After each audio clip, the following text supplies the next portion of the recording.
guys, welcome back. So this is my this year's zombie tutorial using 3D transfers, and I'm going to be placing these all over the face. I think I had a total of 10 in total on me for Zombie Run. So what you're going to want to do for these transfers, and I didn't do it for this one, I'll talk about the other one, better example, but these just go on like a temporary tattoo. So you just wet them, peel it back like that, and you're good. So it doesn't take as long as if you were to use a regular prosthetic, put the adhesive on and wait for that to dry and do that. It really doesn't take hardly any time at all. Okay, so grabbing one of the transfers that I have marked where the wound is, you can see. If you have room to cut around the paper, don't cut into the thin Prosthetic edge there, but try and make it a little more manageable. Cut around, just so you don't have a huge piece of paper.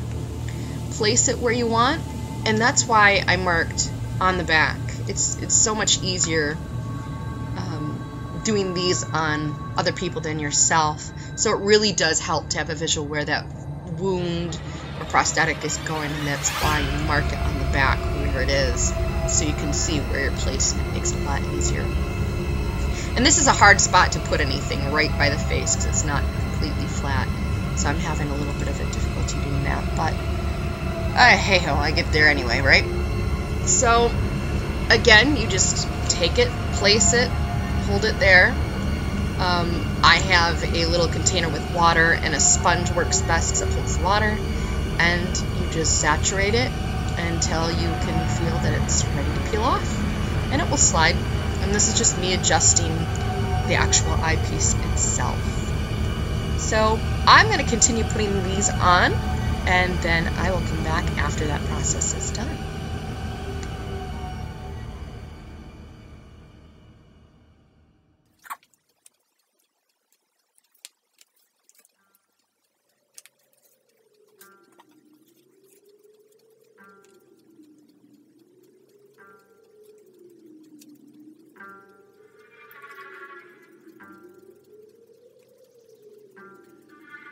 Okay, so here's a tip with anything with the mouth and any prosthetic. It is a very high stress area.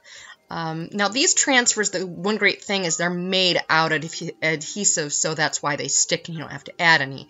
However, since this is a high stress area, I'm going to be adding extra adhesive to the mouth because I'm going to be talking, I'm going to be eating afterwards, and I don't want my jaw to fall off. So I am applying some extra Prosthetic around the mouth, the high stress areas, and waiting for that to dry to tack it back down just for the extra bit of safety measure. I don't want my jaw falling off, although that would be cool.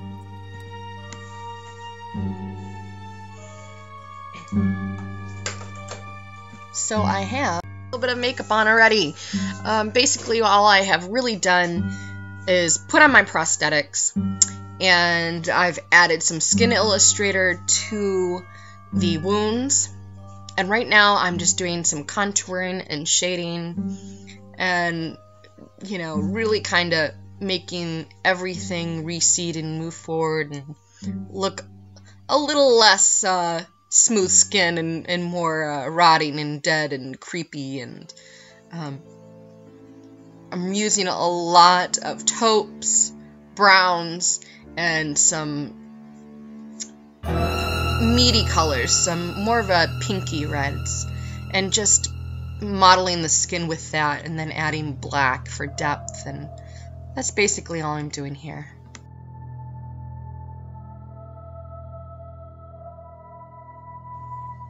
So I keep looking at the clock because I not only got up at 4 in the morning to do my makeup, I am doing 2 other people's makeup.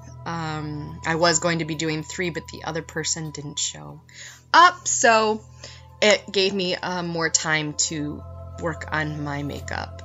Now right here, after doing contour and shading, I'm adding some other colors. I'm adding some bone colors, some lighter colors, and I'm just speckling it onto the face so it breaks up a lot of the dark colors but still looks really gruesome. So that's all I'm doing right here.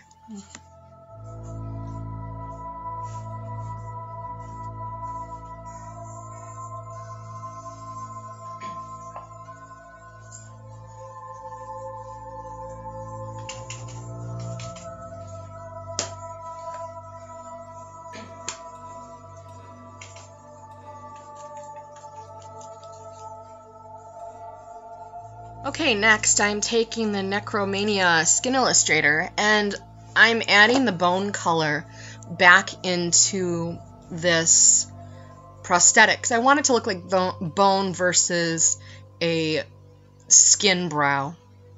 And then I'm just taking, again, and modeling up, adjusting contour, adding a little bit more red with the Skin Illustrator. This is me applying blood gel. I love blood gel because it stays put. This particular one is the Nye Thick Blood, and it looks like scabby skin. It looks clotted. If you use it lighter, it looks like fresh blood. It can look like dark blood, but it stays put wherever you put it. So I'm using that on the prosthetics, and I'm not putting it everywhere. I'm not covering up all of the shading and makeup that I've already done, because I have a tendency to use different bloods. I don't just use one blood as much as I do love the gel blood. I use a total of 3 different types of blood on my makeup for Zombie Run. It really adds realism to it. So here I am just putting the gel blood on and having fun with that.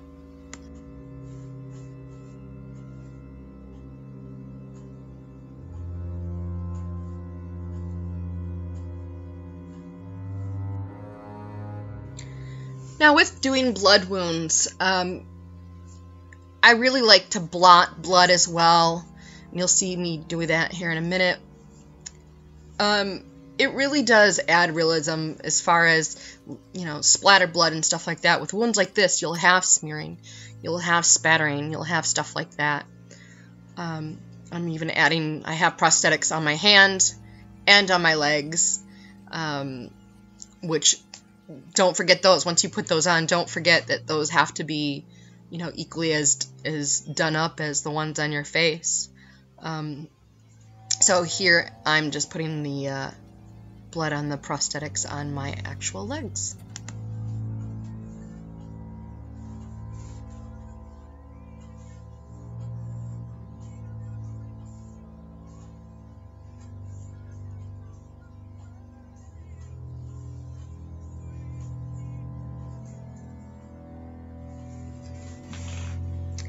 So in a minute you'll see me, I will be working on the nose. I didn't want to, I had a nose piece I was going to wear, but with the theme Girl Scout, I didn't want to completely be a skeleton. So here I am.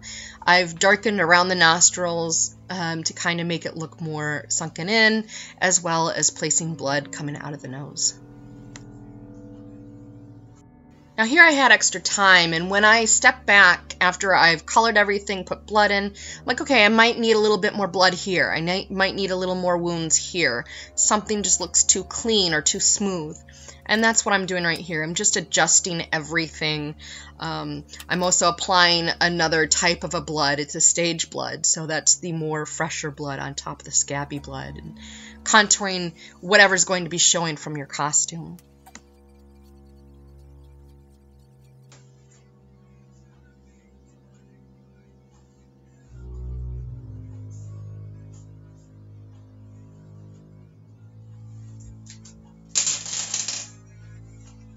Okay, so no zombie has white, perfect teeth. And what I'm going to be doing here is taking what's called tooth enamel, and you wipe your teeth dry, and you paint this on your teeth, and it will color your teeth a certain color. And I'm using 3 different colors here. I'm using a green color, a yellow color, and a black color. And this comes off with brushing your teeth, but it just really adds to it. No zombie's going to have sparkling white, gorgeous teeth. So that is what I'm doing right here. And you do have to let the stuff dry before you shut your mouth, otherwise it will take it completely off. So here I am trying to let it dry.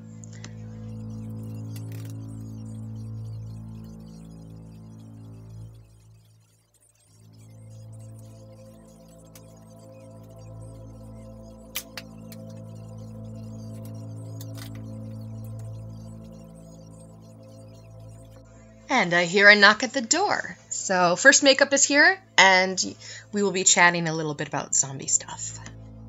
Because it looks like a sky, I apologize, really. Oh. Yeah, this is the only part I'm not happy with. I'm considering tearing it off. What? It just looks like shit compared to the rest. It looks good. But on the whole side, I got stuff here, I got stuff here. I haven't done that one yet. So I got my hand, so. Alrighty, well, let's hope this goes better than what my morning has, so. I had enough bad luck yesterday. It was one of those days where it was like, seriously. Yeah. Remember when I got to work, I dropped my coffee mug, my other one of these, and it busted. Yeah. Dumped my entire coffee, busted my coffee cup. I did that. Well, someone at the haunt, last night, because I was working at the haunt, and that was horrible. I mean, it was really, I got it for my birthday. That makes it worse. Awesome Halloween. I mean, the straw was even swirled with black and orange and everything, so. Feels funny. It's good. I think I better makeup than, probably 99% of anybody else there, so. I still feel horrible about it. Like, perfectionist. I'll probably just put blood over it. And this is me all finished. I'm definitely happy with how it turned out. There are things that I would do differently. However, I really, really am pleased with doing this. And again, it is harder to do this to yourself than it is on other people. It goes by faster on other people. So here is a close-up of the face. Here's the other makeup that I did. We were having fun.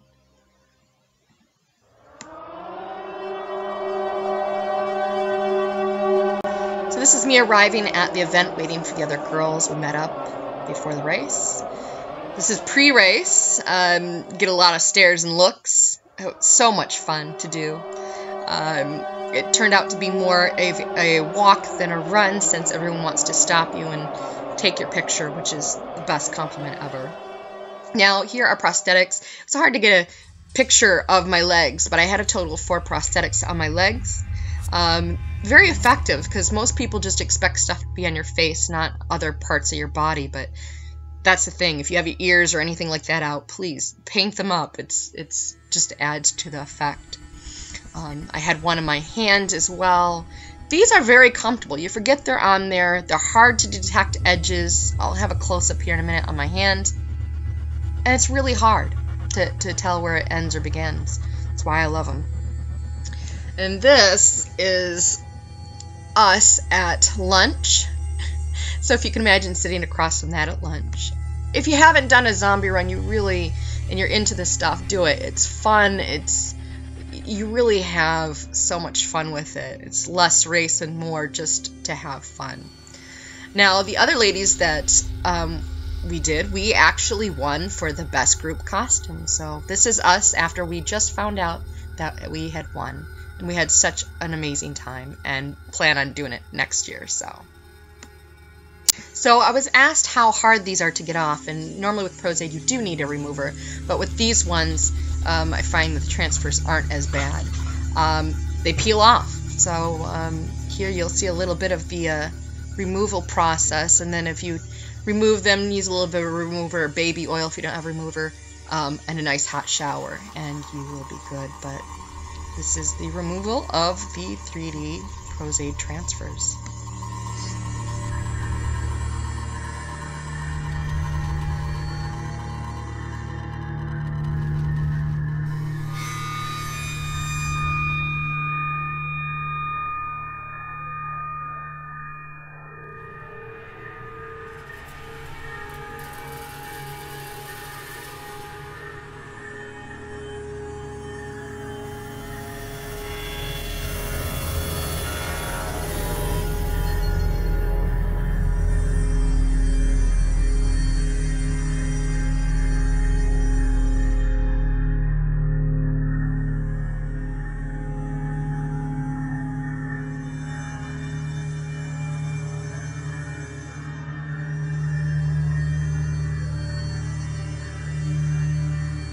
Attic. But no, these do not hurt to take off. I know it looks like it, but they really don't. They just peel off pretty easy.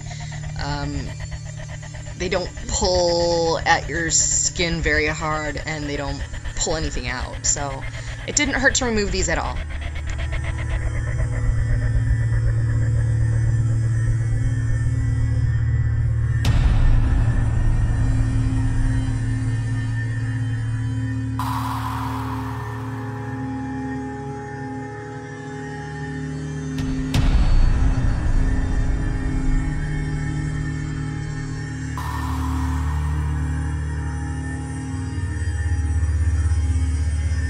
Now these prosthetics are very comfortable to wear for long periods of time.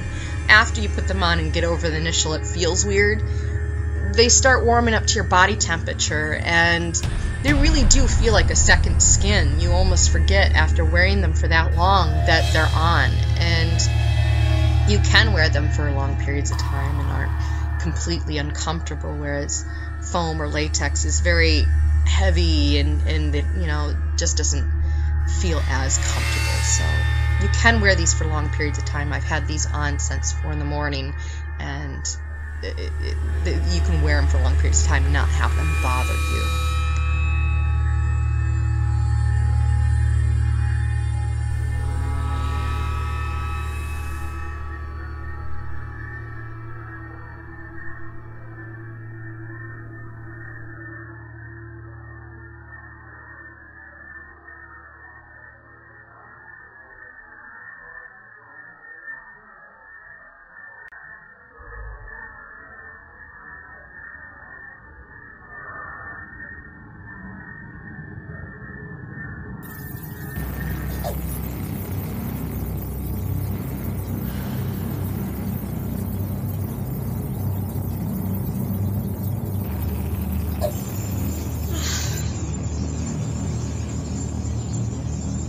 You are left with a pile of goo.